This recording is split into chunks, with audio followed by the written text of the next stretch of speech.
రాత్రివేళ అగ్నిస్తంభమై కాపాడినావు. పగలు ఎండ దెబ్బ నీకు తగలదు, రాత్రి వెన్నెల దెబ్బ నీకు తగలదు. ఏ అపాయం రాకుండా యెహోవా నిన్ను కాపాడును అన్నావు కదయ్యా. అలా నీ వాక్యమును నమ్మిన నీ ప్రజలమైన మమ్ములను, మా ప్రాంతమును, మా దేశాన్ని తీవ్రమైన ఈ ఉష్ణోగ్రతల నుంచి అయ్యా కాపాడి భద్రపరచు. దేశంలో క్షేమము, సమాధానము, నెమ్మది కలిగించు. మా ప్రపంచం అంతటా కూడా అయ్యా భయంకరమైన పరిస్థితులు తలెత్తకుండా, ఘోరమైన యుద్ధాలు కూడా జరుగుతున్న పరిస్థితులు వస్తున్నాయి కనుక యుద్ధాలు లేకుండా దేవా ప్రపంచంలో శాంతి, సమాధానము, ముఖ్యంగా మీ అందరి విశ్వాసమును బట్టి సర్వజనులు మీ రాక కొరకు సిద్ధపరచబడే విధంగా మీరే కృపనిమ్మని ఈ సమయం దీవించుమని యేసు నామం పేరట ప్రార్థించి వేడుకొనుచున్నాము తండ్రి, ఆమేన్. ఈ సమయంలో పరిశుద్ధ గ్రంథమైన బైబిల్లో నుండి దేవుని వాక్యం రూతు గ్రంథం 2వ అధ్యాయం 12వ వచనం. ఈ వాక్యము ఈ సంవత్సర వాగ్దానంలో 2వ మాట. రూతు గ్రంథం 2వ అధ్యాయం 12వ వచనం మనమందరం కలిసి చదువుకుందాం. యెహోవా నీవు చేసిన దానికి ప్రతిఫలం ఇచ్చును. ఇశ్రాయేలు దేవుడైన యెహోవా రెక్కల క్రింద సురక్షితంగా ఉండునట్లు నీవు వచ్చితివి. ఆయన నీకు సంపూర్ణమైన బహుమానము ఇచ్చునని ఆమెకు ఉత్తరమిచ్చెను. కాబట్టి ఈరోజు ఆయన దగ్గరకు ఎవరు వచ్చినారో వారితో దేవుడు మాట్లాడుతూ, నీవు భయపడకు బిడ్డ, నా రెక్కల నీడకు వచ్చావు, నా రెక్కల నీడకు నువ్వు వచ్చావు, నువ్వు సురక్షితంగా ఉంటావు, నీకు క్షేమంగా ఉంటావు, భయపడబాకు. అంతేకాదు, నేను నీకు సంపూర్ణమైన బహుమానం ఇస్తాను అని ప్రభువు తనను విశ్వసించిన ప్రజలతో మాట్లాడుతున్నాడు. వాక్యాన్ని మనం ధ్యానం చేసుకుంటూ ముందు ఈ వాక్యాన్ని అర్థం చేసుకోవడానికి ఆత్మీయంగా కొన్ని విషయాలు నేర్చుకుందాం. ఇక్కడ బోయజు అంటే పరమ తండ్రి, ప్రభువుకు గుర్తుగా ఉన్నాడు. రూతు అంటే ఆయన నమ్మిన బిడ్డలకు గుర్తుగా ఉంది. రూతేమో ఆయన నమ్మిన బిడ్డలకు గుర్తు. బోయజ్ ఏమో ప్రభువైన యేసుక్రీస్తు. ఈ విధంగా ఈ లేఖనాన్ని మనము అప్లై చేసుకొని దేవుని సన్నిధిలో ఆ వాక్యాన్ని అనుసరించి జీవించుటకు మనం సిద్ధపడదాం. గమనించండి, ఇక్కడ ప్రత్యేకంగా దైవ వాక్యం మనం గమనించినట్లయితే రూతమ్మకు సంపూర్ణమైన బహుమానం ఇస్తాను, నా రెక్కల కింద నువ్వు సురక్షితంగా ఉంటావు, నువ్వేమి దిగులు చెందొద్దు, భయపడొద్దు అని దేవుడు ధైర్యం చెబుతున్నాడు బోయజు ద్వారా. ఆమె సంపూర్ణమైన బహుమానం పొందుటకు ఆమె చేసిన పని ఏమిటి? ఈరోజు ఆమె సంపూర్ణమైన బహుమానం పొందడానికి చేసిన పనులు 7 అంటున్నారయ్యా. మరి ఎన్ని గంటలు చెప్తాను అనుకోకండి, నేను త్వరగా ముగించడానికి ప్రయత్నం చేస్తాను. మీరు జాగ్రత్తగా విన్నదాన్ని హృదయంలో భద్రం చేసుకోవడానికి జాగ్రత్త పడండి. 7 పనులు రూతు చేసింది, అందువల్లనే ఆమె సంపూర్ణమైన బహుమానం పొందింది. ఆమె చేసిన 7 పనులలో నెంబర్ 1, 8వ అధ్యాయము 9వ అదే రూతు గ్రంథం 2వ అధ్యాయము 8వ వచనం 9వ వచనంలో 10వ వచనం మొదటి భాగము వరకు 7 పనులు రాయబడ్డాయి. నేను ఇప్పుడు వాటిని చదవను కానీ ఒక్కొక్కటి మీకు చూపిస్తూ వివరిస్తూ ముందుకు పోతాను. 8వ వచనం చూడండి. అప్పుడు బోయజు రూతుతో, నా కుమారి, నా మాట విను, వేరొక పొలంలో ఏరుకొనుటకు పోవద్దు. ఆమెకు చెప్పబడిన మాట, దేవుడు చెప్తున్న మాట, బోయజు ద్వారా, కుమారి నా మాట వినుము, కుమారుడా నా మాట వినుము. దేవుడు తండ్రి ఆయనకు కుమారులు కుమార్తెలు భూమి మీద విశ్వసించిన వారందరూ వారితో అంటున్నాడు, నా మాట విను, నా మాట విను. ఏం చేయాలి ప్రభా? ఏం చేయాలి? నెంబర్ 1, వేరొక పొలములో ఏరుకొనుటకు పోవద్దు. నిన్ను దేవుడు ఏ పొలంలోనికి నడిపించాడో, ఎక్కడ నీవు ఉన్నావో ఆ పొలంలోనే నువ్వు ఏరుకో పరిగా. వేరొక పొలంలోనికి పరిగె వేరుకోవడానికి పోవద్దు. ఈ పొలంలోనే నువ్వు పరిగె వేరుకోవాలి. వేరొక పొలంలోనికి పరిగె ఏరుకోవడానికి పోవద్దు అని చెప్తున్నాడు. ఇంతకీ వేరొక పొలం అంటే ఏంటి తెలవాలి కదా. బోయజు పొలం ఇది అనగా ప్రభువైన యేసుక్రీస్తు సంఘం ఇక్కడ పొలం. మరి వేరొక పొలం కూడా ఉందా? వేరొక పొలం కూడా ఉంది. చూద్దామా? మత్తయి సువార్త 13వ అధ్యాయము 38వ వచనం. మత్తయి సువార్త 13వ అధ్యాయము 38వ వచనం. పొలము లోకము. చాలని ఆ మాట కొరకే నేను ఆ వాక్యం చదివించాను. ఇక్కడ పొలము అంటే వేరొక పొలం కూడా ఉంది. వేరొక పొలము అంటే ఏంటంటే లోకం. దేవుని పొలమేమో సంఘం, మందిరం. వేరొక పొలం ఏంటి? లోకం. నువ్వు లోకంలోనికి పోవద్దు. దేవుని సంఘములోనే, ఇక్కడనే నీవు ఉండాలి. ఇక్కడే పరిగె ఏరుకోవాలి. ఈమె ఆ పొలంలో ఉండి ఏమి ఏరుకుంటుంది? పరిగె ఏరుకుంటుంది. చాలా పొలాలు ఉన్నాయి, కానీ బోయజు పొలంలోనే ఉండాలి.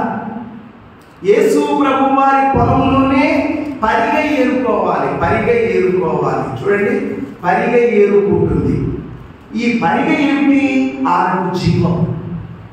ఆమెకు ధాన్యం లేదు, పొలం లేదు, ఆమెకి ఎలాంటి ఆస్తులు లేవు. పరిగె ఏరుకొని తాను జీవించాలి.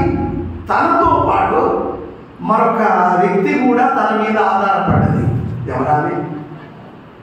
నయోమి. ఈమె ఏరుకొని ఈమె బ్రతకాలి. ఈమెతో పాటు ఇంట్లో ఉన్న ఒక ముసలమ్మను కూడా బ్రతికించాలి. మొత్తం ఏరుకుంది. ఎంత ఏరుకుంది అని అంటే ఉదయం మొదలుకొని సాయంకాలం వరకు ఏరుకుందట. సాయంకాలం మనం దుల్లగొట్టగా తూమెడాయను, తూమెడు యావలాయను అని కింది వచ్చినట్లు రాయబడింది. అది ఆమె ఆహారం. ఆమె దాన్ని తీసుకొని పోయింది. తాను తిన్నది తనతో పాటు ఉన్నవారికి ఇచ్చింది. కాబట్టి మనము దేవుని సన్నిధిలో ఏం చేయాలి అని అంటే పరిగె ఏరుకోవాలి. అదే మన జీవం. ఏంటిదా పరిగె? రండి, కొలస్సీయులకు రాసిన పత్రిక 3వ అధ్యాయం 16వ వచనం. కొలస్సీయులు సంగీతములతోనూ కీర్తనలతోనూ ఆత్మ సంబంధమైన పద్యములతోనూ ఒకరికి ఒకడు బోధించుచు బుద్ధి చెప్పుచు కృపాసహితముగా మీ హృదయములలో దేవుని గూర్చి గానము చేయుచు సమస్త విధములైన జ్ఞానముతో క్రీస్తు వాక్యము మీలో సమృద్ధిగా నివసింపనివ్వండి. చాలా పెట్టవచ్చున్నది. పాటల ద్వారా, సంగీతము ద్వారా, వాక్యముల ద్వారా, ఏ విధము చేతనైనా సరే మీరేం చేయమని చెబుతున్నాడు పౌలు? క్రీస్తు వాక్యము మీలో ఎట నివసించాలి? సమృద్ధిగా నివసించాలి. సమృద్ధిగా మీ హృదయంలో దేవుని వాక్యాన్ని స్టోర్ చేసుకోవాలి. అంటే ఏం చేయాలి? ఏరుకోవాలి. ఎక్కడ దొరుకుతుంది? పొలంలో దొరుకుతుంది. పొలం అంటే సంఘం. సంఘములో దైవ వాక్యం నీకు దొరుకుతుంది. ఇది నీ జీవం, ఇది నీ ఆహారం, స్పిరిచువల్ ఫుడ్. ఆత్మీయ ఆహారం వాక్యం. ఈ వాక్యాన్ని నువ్వు కూర్చుకోవాలి. కొంతమంది దేవుని మందిరంలోకి వస్తారు కానీ వాక్యం విననే వినరు. వచ్చినామంటే వచ్చినాం, పోయినామంటే పోయినాం. ఎందుకంటే ఆదివారం కదా, వచ్చినాం పోయినాం. అలా కాదు. దేవుని వాక్యం కూర్చుకోవాలన్న ఆశతో రావాలి. దేవుని సన్నిధిలో కూర్చుకోవాలి, ఏరుకోవాలి. దేవుని వాక్యమును మనం ఏరుకోవాలని మన జీవం. ఆ విధంగా దేవుని మందిరంలో, సంఘములో నీవు ఇక్కడనే ఒక సంఘముకు చెందిన వ్యక్తిగా ఆ సంఘములోనే దేవుని యొక్క వాక్యమును నువ్వు పొందుకోవాలి. ఇది నేను చేయవలసిన మొదటి పని. రెండో దానికి అడిగిపోదాం. తర్వాత చూడండి, మీరే చదవండి. వెళ్ళిన తర్వాత పేరొక పొలంలోనికి ఏరుకొనుటకు పోవద్దు, దీనిని విడిచిపోవద్దు. రెండోది ఏరుకొనుట, ఇక్కడనే ఏరుకొని ఎక్కడ ఏరుకోవద్దు. నెంబర్ 1. నెంబర్ 2 ఏంటంటే ఈ పొలము విడిచిపోవద్దు. You never leave this field. ఈ పొలాన్ని నువ్వు విడవద్దు. ఈ పొలాన్ని నువ్వు విడిచిపోవద్దు. నువ్వు ఇక్కడే ఉండాలి. నువ్వు విడిచిపోయినావు అనుకో, నీకే నష్టం. నువ్వు విడిచిపోవద్దు. పొలమును విడిచిపోవద్దు అంటే సహవాసాన్ని విడిచిపోవద్దు. సహవాసాన్ని విడిచిపోతే ఏమైంది? పొలమును విడిచిపోవద్దు అంటే సహవాసం విడిచిపోవద్దు. సహవాసం విడిచిపోతే ఏమైంది చెప్పను, చూపిస్తాను. ఒకసారి రండి. ఆదికాండం 13వ అధ్యాయం 14వ వచనం. ఆదికాండం 13:14. లోతు అబ్రహామును విడిచిపోయిన తరువాత, చాలు, అదే మన పాయింట్. లోతు ఎవరిని విడిచిపోయాడు? అబ్రహామును విడిచిపోయాడు. అబ్రహాము అంటే గుడ్ ఫెలోషిప్. అతడు దైవ సంబంధమైన వ్యక్తి. దేవుడు ఏర్పరచుకున్నవాడు. అతనితో దేవుడు ఉన్నాడు. అంతకంటే మంచి సహవాసం ఎక్కడ దొరకదు. అబ్రహామును లోతు ఏం చేసిందట? విడిచిపోయేను. అంటే సహవాసం పోగొట్టుకున్నాడు. దేని కొరకు పోగొట్టుకున్నాడు? ఆదాయం కొరకు, సంపద కొరకు. కొంచెం భయం కలుస్తుందని సంపద అంటున్నాను. సంపద కొరకు సహవాసాన్ని పోగొట్టుకున్న లోతు అబ్రహామును విడిచిపోయాడు. నష్టపోయాడా? లాభపడ్డాడా? అందుకొరకే విడిచిపోవద్దు. దేవుని సహవాసాన్ని నువ్వు విడిచిపోవద్దు. నెంబర్ 1. తర్వాత 2వ తిమోతి 4:10. 2వ తిమోతి 4:10. 2వ తిమోతి 4:10.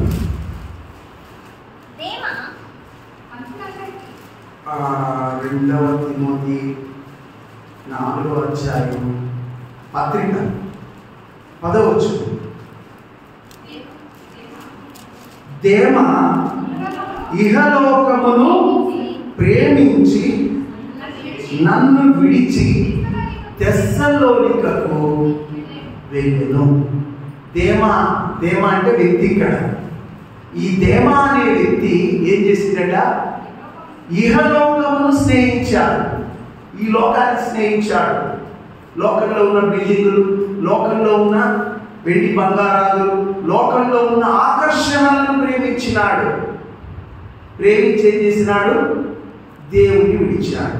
అక్కడ పౌలును విడిచాడు. పౌలును విడిచి బయటికి వెళ్ళిపోయినాడు. ఎవరైనా? దేమ. మొదటి వ్యక్తి అబ్రహామును విడిచి లోతు సొదొమకు వెళ్ళిపోయాడు. నష్టపోయారా? లాభపడ్డారా? నష్టపోయారు. మరొక వ్యక్తిని చూద్దాం. యోహాను సువార్త 13:30. యోహాను సువార్త 13:30. వాడు ఆ ముక్క పుచ్చుకొని వెంటనే బయటికి వెళ్ళెను. అప్పుడు రాత్రి వేళ ఎవరు ఈ ముక్క పుచ్చుకొని వెంటనే బయటికి పోయిన వాడు? ఇస్కరియోతు యూదా. 12 మంది శిష్యులు ప్రభు వారికి. 12 మంది శిష్యులలో ఒకడు మాత్రం విడిచిపెట్టినాడు ప్రభు. ఎవరైనా? ఇస్కరియోతు యూదా. ఎవరు ప్రభువా నేను అప్పగించువాడు అంటే, నేను ఎవరికి ముక్క ముంచి ఇస్తానో వాడే అని చెప్పాడు. ముక్క ముంచి చక్కగా ఎవరి నోట్లో పెట్టాడు? ఇస్కరియోతు యూదా నోట్లో పెట్టాడు. వాడు ఆ ముక్క పుచ్చుకున్నాడు, వెళ్ళిపోయాడు. అరే ప్రభు నన్ను ప్రేమిస్తున్నాడు, తన పస్కా బలి, తన పస్కా అంటే తానే పస్కా బలి పశువు, తన శరీరంలో నన్ను పాలివారిగా ఎంచి నన్ను ప్రేమిస్తున్నాడు, నేను ప్రభువును ఎట్లా వదిలిపోతున్నా అనుకోలే. ఇస్కరియోతు యూదా ఏం చేసినాడు? అతడు అక్కడ నుండి బయటికి వెళ్ళెను. He left Jesus. ఇస్కరియోతు యూదా లెఫ్ట్ జీసస్. యేసుని విడిచాడు, బయటికి వెళ్ళిపోయాడు. బాగుపడ్డా? ప్రభు వారు ఈ మాట జ్ఞాపకం చేస్తున్నాడు. ఇక్కడే నీవు వేరొక పొలంలోనికి పోవద్దు, ఇక్కడే పనిగా వేరుకో. నెంబర్ 1 అయితే. రెండోది ఏంటంటే దీన్ని విడిచిపోవద్దు, ఈ సావాసాన్ని విడిచిపోవద్దు. విడిచిపోతాననుకుంటే ఈ 3 సంగతులు గుర్తుంచుకో. విడిచిపోవద్దు. నువ్వు మేలు పొందాలంటే విడిచిపోవద్దు. విడిచిపోకుండా ఉన్నది రూతమ్మ. ఇక మూడవ పని రండి. ఇచ్చట నా పనికత్తెల యొద్ద నిలకడగా ఉండుము. ఎచ్చట ఏ పొలంలోకి వచ్చిందో ఆ పొలంలోన పనివాళ్ళు ఉన్నారా లేదా? పనివాళ్ళు పోయే ముందు బోయేజుకు చాలా మంది పనివారు. ఆ బోయేజు పనివారితోటి ఎలా ఉండమని చెప్పిండు ప్రభు అంటే, బోయేజు ద్వారా మాట్లాడుతున్నాడు. నిలకడగా ఉండుము, నిలకడగా ఉండుము. ఇచ్చట నా పనికత్తెల యొద్ద నిలకడగా ఉండుము. దేవుడు చెప్తున్నాడు. మూడవ మాట, నువ్వు సంఘములో ఎలా ఉండాలి? నిలకడగా ఉండాలి. దీనికి అర్థం కావడానికి ఒక మాట. ఆదివారం హైదరాబాదు, సోమవారం సికింద్రాబాదు. తానెక్కడుంటాడో తనకే తెలియదు. ఏంటంటే జీవితం నిలకడ లేదు. అని ఉంటే హైదరాబాద్లో ఉంటే సికింద్రాబాద్లో ఉంటారు అని అంటే, హైదరాబాద్ ఉన్నాడు, సికింద్రాబాద్. ఆదివారం హైదరాబాద్, సోమవారం సికింద్రాబాద్, ఆ తర్వాత ఎక్కడ ఉంటాడో తనకే తెలియదు. వద్దు. నిలకడ లేని జీవితంలో నువ్వు ఎన్నడూ అభివృద్ధి సాధించలేవు. Be stable in your place, in your work, in your God. నీ స్థలంలోనైనా, నీ పనిలోనైనా, నీ దేవుడిలోనైనా ఎట్లా ఉండాలి? నిలకడగా ఉండాలి. నిలకడగా ఉండాలి. నువ్వు నిలకడగా ఉంటే నీ జీవితంలో దేవుడు నిన్ను ఆశీర్వదిస్తాడు. ఆమెను నిలకడగా ఉండమని చెప్పాడు. మరి నిలకడగా ఉందా? వెళ్ళిపోయిందా? చూడండి ఒకసారి, అది కూడా చూద్దాం. రూతు 2వ అధ్యాయం 21వ వచనం. మోయాబీయురాలైన రూతు అంతేకాదు, అతడు నన్ను చూచి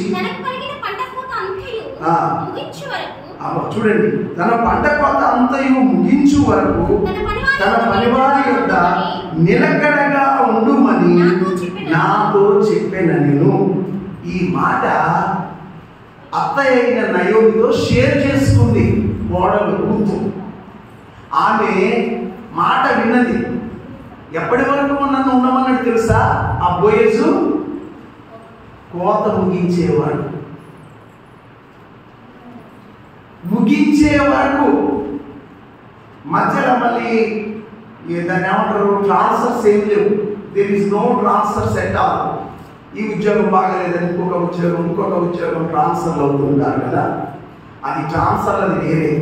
కానీ దేవుళ్ళలో ట్రాన్స్ఫర్లు అనేవి అవి మంచివి కాదు. కాకపోతే ఉద్యోగ రీత్యనో లేకపోతే ఏదైనా పరిస్థితుల రీత్యనో ఒక స్థలానికి వెళ్ళిపోవచ్చు, అక్కడ నువ్వు నివాసం ఉండవచ్చు. దానికి నేను ఎదురు చెప్పలేను. దేవుడి దగ్గరికి తీసుకుపోయి ఒక స్థలంలో ఉంచినప్పుడు దానికి మనం ఏం చేయలేం. కానీ ఆ స్థలంలోనైనా సమస్తమును పరీక్షించు మేలైనది చేపట్టు. పరీక్షించు. Choose the best, search all and choose the best. అన్నీ పరిశోధించు, మేలైనది ఏందో చూసుకొని దాంట్లో చేపట్టు. మొత్తానికి నువ్వు సంఘములో నిలకడగా ఉండాలి. ఎప్పటి వరకు? ముగించే వరకు, ప్రభు రాకడ వరకు, నీవు లోకాన్ని విడిచిపోయే వరకు నిలకడగా ఉండాలి. నిలకడగా ఉంటేనే దేవుడి ఆశీర్వాదం వస్తుంది. నిలకడ.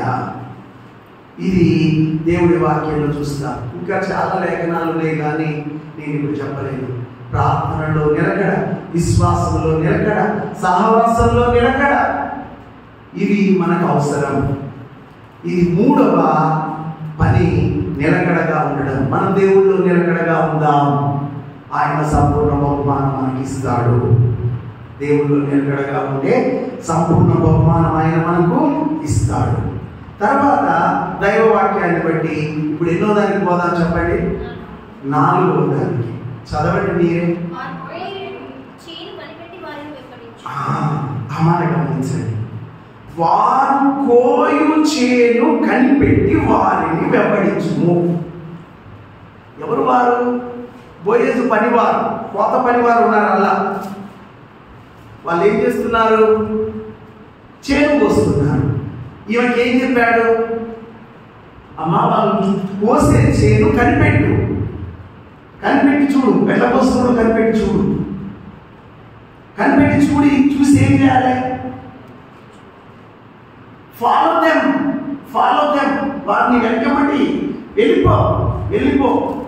ఇది 4వ పని. అంతేనా? కాబట్టి చేను కోయు పనివారిని కనిపెట్టి, వాక్యం చాలా జాగ్రత్తగా చూడాలి మనం. చేను కోయు పనివారిని కనిపెట్టి వారిని వెంబడించుము. ఈ చేలో పనివారు ఉన్నారు, ఆ పనివారిని కనిపెట్టు. ఎందుకంటే వాళ్ళు ఎక్కడ పనికి పోతారో అక్కడ నీకు పని దొరుకుతుంది.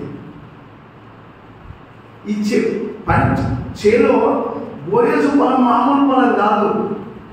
ఆ దేశంలో బహు గొప్ప ధనవంతుడు Boaz. He has many lands.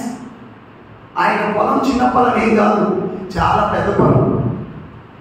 ఇప్పుడు నువ్వు చేయాల్సింది ఏంటంటే, అమ్మా, చేను కోసే పనివారు ఉన్నారే, ఆ పనివారిని కనిపెట్టు, వారిని వెంబడించు. వాళ్ళు ఎక్కడికి పోతున్నా పో, ఆ చేను కోసే పనివారు ఎప్పటికి పో, అదే నీ పని. వాళ్ళెమ్మడికి పోతే నీకు ఫలం దొరుకుతుంది.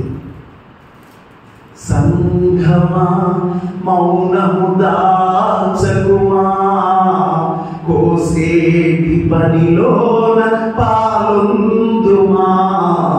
సంఘమా మౌనము దాచకుమా, కోసేటి పనిలోన పాలొందుమా.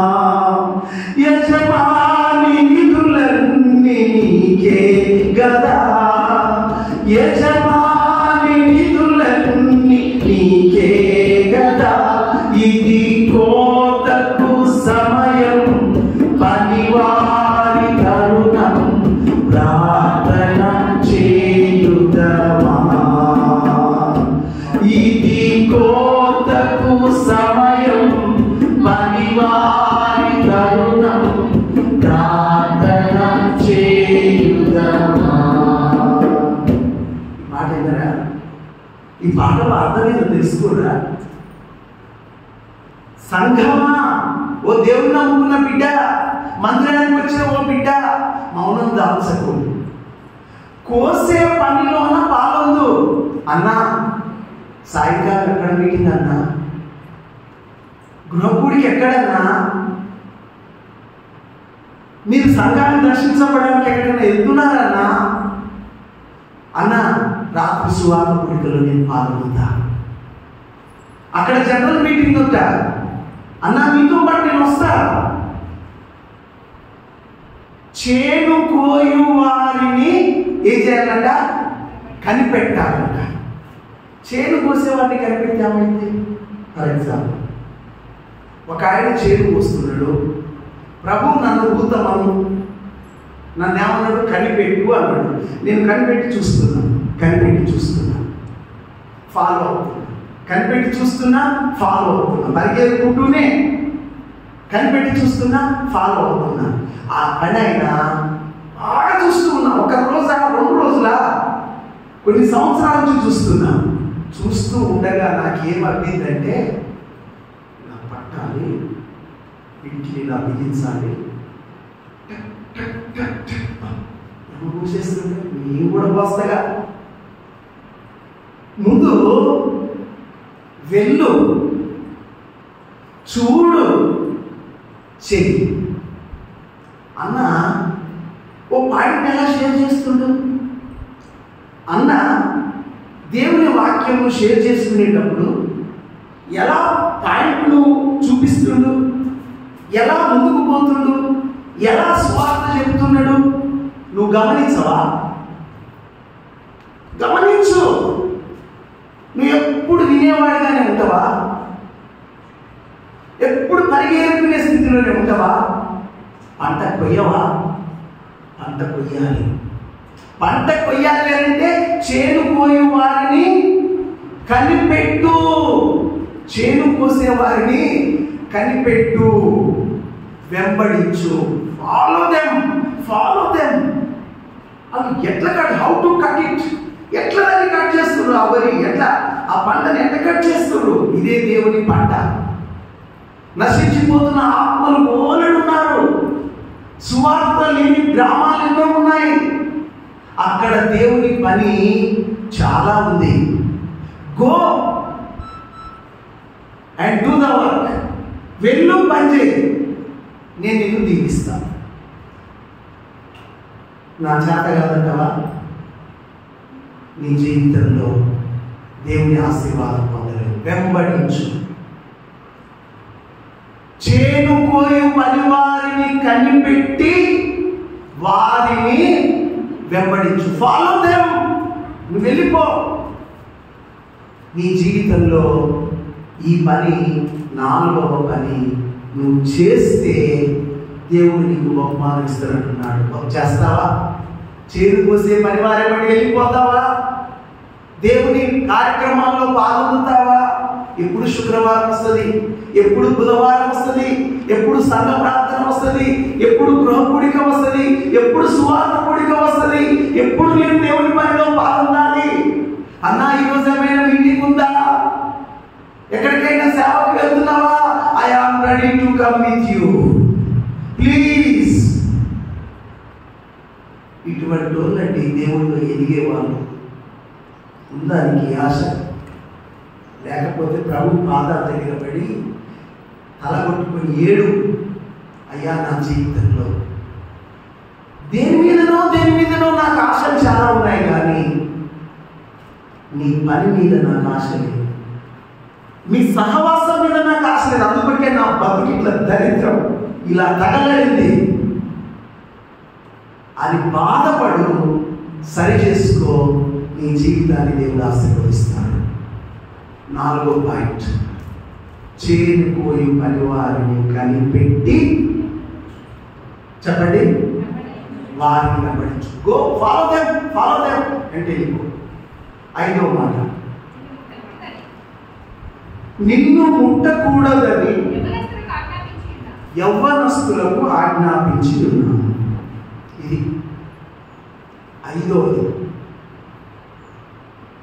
రూతమ్మ దేవుని సంఘంలో ఉన్నది, దేవుని పొలంలో ఉన్నది. ఎట్లా ఉన్నది అని అంటే పరిశుద్ధంగా ఉన్నది. పాపానికి ముఖ్య కేంద్రం ఏంటో తెలుసా? క్రైస్తవునికి 3 శత్రువులు ఉంటారు, గుర్తుంచుకోండి. బేసిక్ క్రైస్తవునికి 3 శత్రువులు ఉంటారు ప్రాథమికంగా. నంబర్ 1 శత్రువు ఎవరో తెలుసా?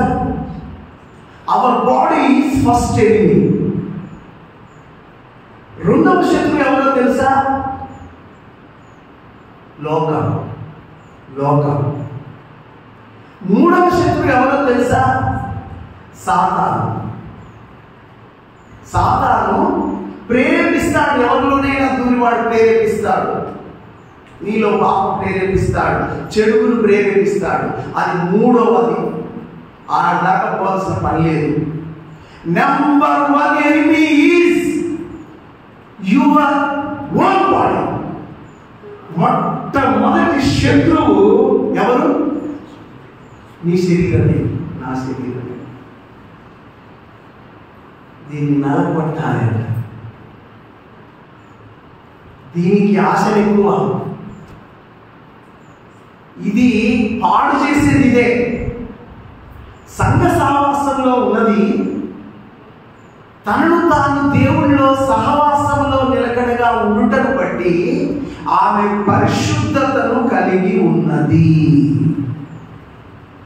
3 వారాలు దాకా సంఘానికి రాకపోతే మురిగిపోతారు అని ఒక దైవ సేవకుడు అన్నాడు. మంచి మాట. ఎన్ని వారాల నుండి సంఘానికి రాకను ఉన్నావో, ఎంత మురిగిపోయినావో, ఇక అది నీకు నీవే పరీక్షించుకోవాలి. పరిశుద్ధత అనేది ఎవరికి వస్తుందో తెలుసా? దేవుని సహవాసంలో ఉండేవారికి పరిశుద్ధత వస్తుంది. దేవుడి సన్నిధిలో గడిపేవారు, మందిర సహవాసంలో నిలిచేవారు, వారు దేవుడి వాక్యం వింటారు కనుక ఆ వాక్యాన్ని బట్టి దేవుడు వాళ్ళను పరిశుద్ధపరుస్తాడు. అక్కడ దేవుడు ప్రొటెక్షన్ ఇచ్చాడు. ఆమెకు ఎంత ప్రొటెక్షన్ తెలుసా? అమ్మా, ఇక్కడ ఉన్న నీకు క్షేమం. ఎందుకంటే ఇక్కడ నీకు కీడు చేసేవారు ఎవరు లేరు, నీకు దొరకదు.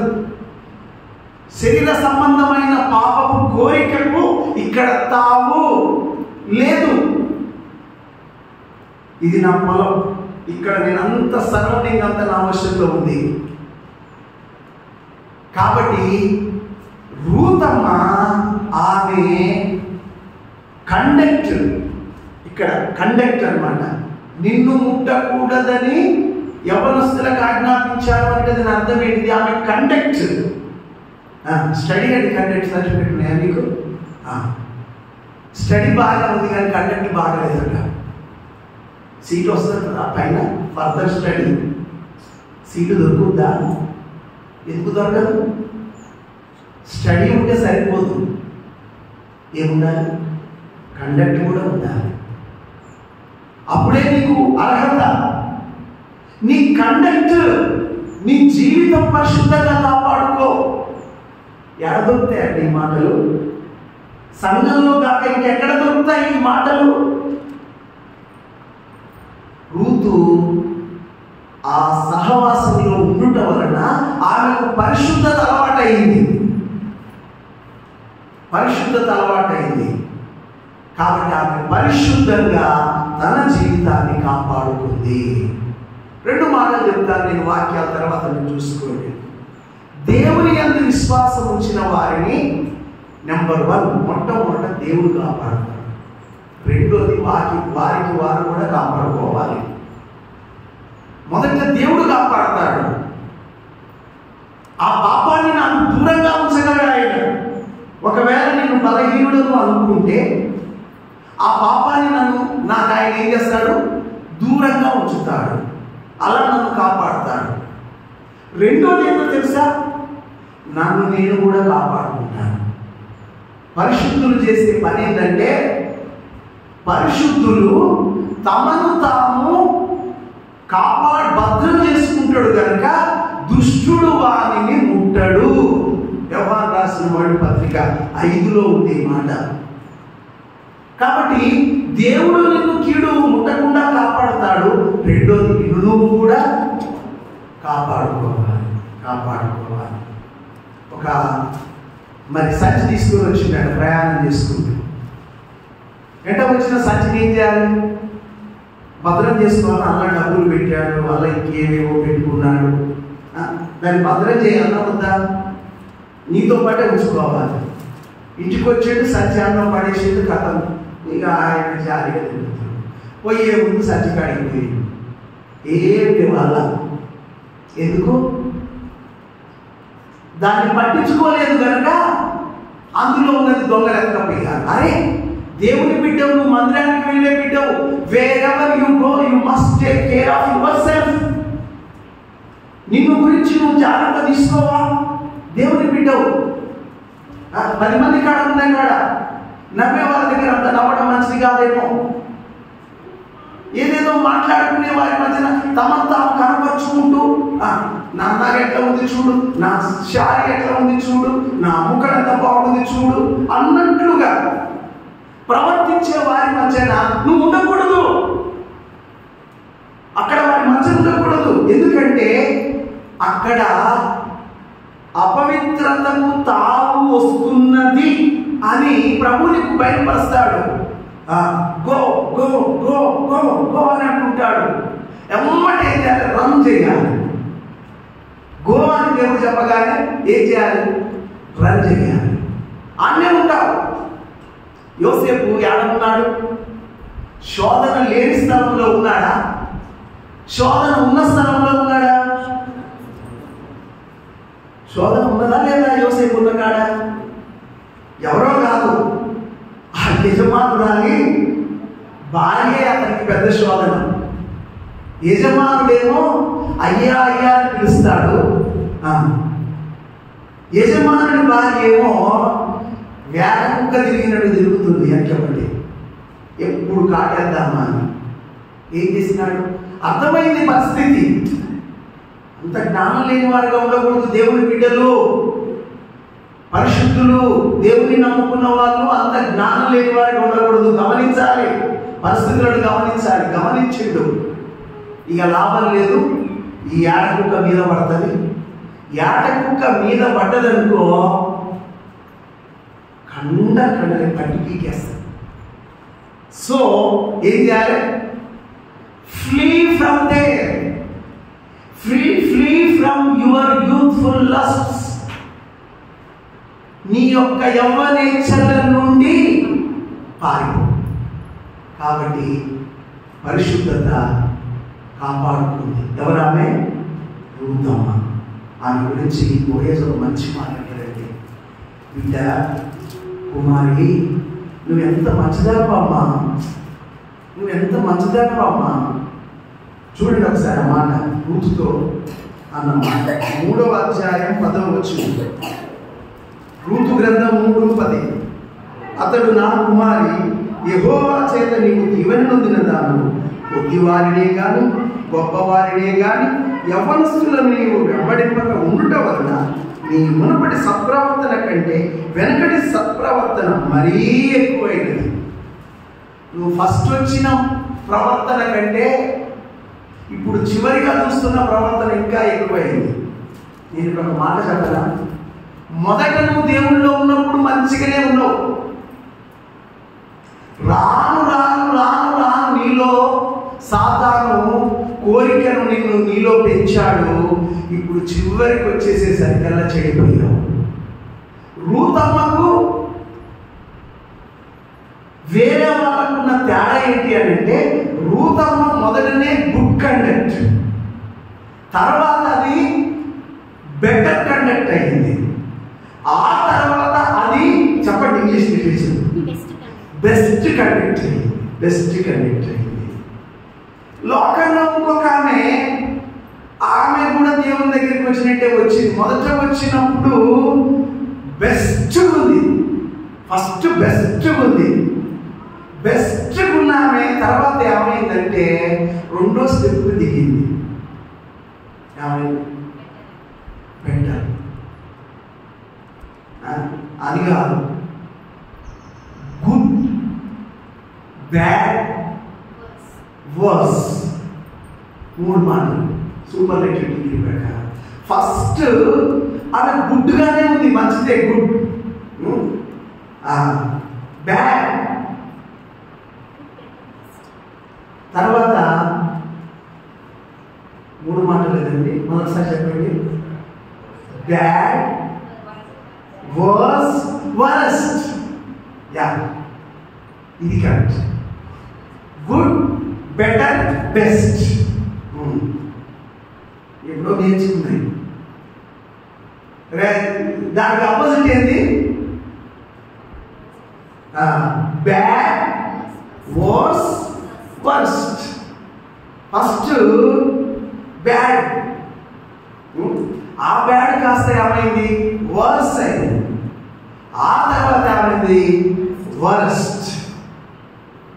జాగ్రత్త, ఆయన పరిశుద్ధులను ఆశీర్వదిస్తాడు కానీ చెడు పనులు చేసుకుంటా నువ్వు ఎన్ని ఆరాధనలు చేసినా ఎన్ని ప్రార్థనలు చేసినా నో యూస్. Mind it. పరిశుద్ధంగా నీ జీవితాన్ని కాపాడుకో. ఎన్నోదది? 5. 6.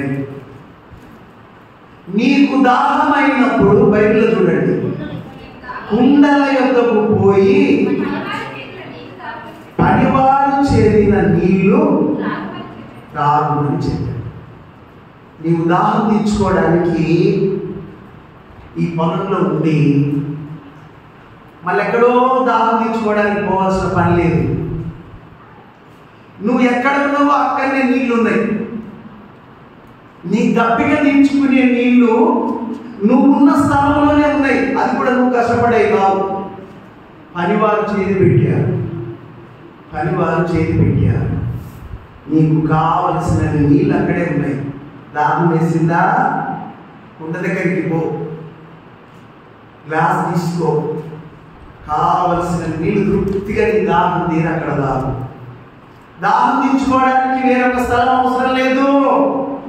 నీవున్న పొలంలోనే, నీవున్న సంఘంలోనే నీ ఆత్మీయ దాహం తీర్చబడే ఊట ఉంది. నీ ఆత్మీయ దాహం తీర్చే ఊట ఉంది. చూద్దామా ఊట? యోహాను సువార్త 7వ అధ్యాయం 37. యోహాను సువార్త 7:37. ఆ పండుగలో మహాదినమైన అంచె దినమున యేసు నిలిచి ఎవడైనను తప్పికొనిన ఎడల నా యొద్దకు వచ్చి దప్పి తీర్చుకొనవలెను. కాబట్టి ఎవడైనా తప్పికొంటే నా దగ్గరనే దప్పి తీరుతుంది అంటున్నాడు. ప్రభువే మన దాహం తీర్చేవాడు. స్పిరిచువల్ థర్స్ట్, ఆత్మ సంబంధమైన దాహం. ఈ దాహము ప్రభువులోనే తీర్చబడుతుంది. కొంతమందికి కొన్ని వాటి మీద దాహం ఉంటుంది. ఈ లోక సంబంధమైన దాహము ఎప్పుడూ తీరదు. ఈ బావి నీళ్లు తాగువాడు మరి ఎప్పుడు చెప్పండి దప్పికొనడు. నేనిచ్చు నీళ్లు త్రాగువాడు, ఈ బావి నీళ్లు త్రాగువాడు మళ్ళీ దప్పికొంటాడు అన్నాడు. దప్పికొనడు కాదు. ఈ బావి నీళ్లు త్రాగువాడు మరలా దప్పికొంటాడు. నేనిచ్చు నీళ్లు త్రాగువాడు మరెన్నడు దప్పికొన్నాడు. చూడండి, ఫర్ ఎగ్జాంపుల్ క్రికెట్ అంటే నాకు కొంచెం ఇష్టం అనుకోండి. క్రికెట్ దాహం, IPL జరుగుతుంది, చూడడానికి పోయింది. ఇలా చూసినాం. ఆరాధనలు కూడా డుమ్మా కూడా చూసే ఇక భక్తులు కూడా చాలా మంది ఉంటూనే అమ్ముతున్నాను. సరే పోయినాం, అటు చూసినాం, వచ్చేసినాం. ఈరోజు ఒక టీం జరిగింది. మళ్ళీ వాడు బ్రేకింగ్ న్యూస్ ఇస్తున్నాడు. రేపు ఇంకా ఇంతకంటే మొత్తం 6లు 4లతోటే కొట్టేవారు ఉన్నారు, తప్పకుండా మిస్ కాకండి అని వాడు ముందే చెప్తాడు. ఇప్పుడు ఇచ్చుకుంటేనే రేపటి దాని వరకు ముందు చూపిస్తాడు. ఓహ్ అంటే రేపు ఇంకా తప్పకుండా. ఇది ఏమవుతుంది? ఈ దాహం తీరుతుందంటారా? అది ఓ కూర్చో, నీ దేవుని పాదాల దగ్గర కూర్చో, ఆరాధన చేయి, ప్రార్థన చేయి, బైబిల్ చదువు. తర్వాత అవకాశం ఉంటే చూస్తే చూడు, లేకపోతే లేదు నేను IPL చూడాల్సిందే. బైబిల్ చదవా దాహం ఉందా? నో. ప్రార్థన చేయడానికి దాహం ఉందా? నో. ఏ దాహం ఉంది నీకు? దేవుని కొరకైన దాహం ఉంటే నీ జీవితంలో వర్ధిల్లుతావు. లోక సంబంధమైన దాహము అది నిన్ను ఇంకా కృంగజేస్తుంది, నిన్ను ఇంకా పతనానికి గుంజకపోద్ది. ఐపీఎల్లేనా ఇంకా లేవా? చక్రవాతం, పక్షవాతం, ఇంకేంటేంటి అండి, అన్ని దీపాలు ఆరిపోతున్నాయని కానీ కార్తీక దీపం అసలే ఆడతలేదట. అంటే దాని అర్థం ఏంటి? పొడిగిస్తూ పోతున్నాడు వాడు. వామ్మో, ఇక ఈ కరెంటు పోయిందనుకో ఇవాళ చాలా పోగొట్టుకున్నాను. ఇక జుట్టు పిక్కునే వాళ్ళు ఎంతమంది? ఏ దాహం నీకుంది? మంచిదనుకుంటున్నావు అది నీకు? అది నీకు ఎప్పుడు దాహం తీర్చదు. నీ బ్రతుకంతా నిన్ను బానిసలాగా వాడుకుంటుంది ఆ పాపం. కానీ శ్రేష్టమైనది ఏంటో తెలుసా? దాహం. కుండల యొద్దకు వెళ్ళి దేవుని సన్నిధిని వాక్యంతో నీ దాహం తీర్చుకో సంఘంలో, ప్రార్థనతో నీ దాహం తీర్చుకో సంఘంలో, సహవాసంలో నిలిచి నీ దాహం తీర్చుకొని ఆశీర్వదించబడతావు. ఆ పనికి మాలిన వాటిని, వ్యర్థమైన వాటికి దాహం కొని నువ్వు పోతే నీ దాహం తీరనే తీరదు. కృతమా, ఇక్కడే నీ దాహం తీరుతుందమ్మా, నాలోనే నీ దాహం తీరుతుంది. ఇక్కడ నువ్వు దాహం తీర్చుకోవాలి. బోయజు రూతుతో చెప్తున్నాడు. ఇది రూతులో ఉన్న ఎన్నవ విషయము? 6వ విషయం. 7వ చెప్పి నేను ముగిస్తాను. 7వది 10వ వచనం మొదటి భాగం చూడండి. ఆమె సాగిలపడి తల ఉంచుకొని ఏమి తెలిసి పరదేశి అయిన నాయందు లక్ష్యముంచున్నట్లు నీకు కటాక్షము కలిగెను. చాలా గమనించండి. రూతమ్మలో ఉన్న 7వ లక్షణం, గొప్ప లక్షణం. ఎప్పుడైతే బోయజు ఇలా నువ్వు దాహం కూడా తీర్చుకోమ్మా ఇక్కడే చెప్పిండో, ఆమె ఏం చేసిందట? సాగిలపడి ఆమె థ్యాంక్ఫుల్నెస్, కృతజ్ఞతతో నిండిపోయింది. ఆమె సాగిలపడి బోయజు ముందు కృతజ్ఞతలు తెలిపింది. కాబట్టి మనం మేలు పొందిన మనం దేవుడి సంపూర్ణ బహుమానం పొందుకోవాలి అని అంటే ఏం చేయాలో తెలుసా?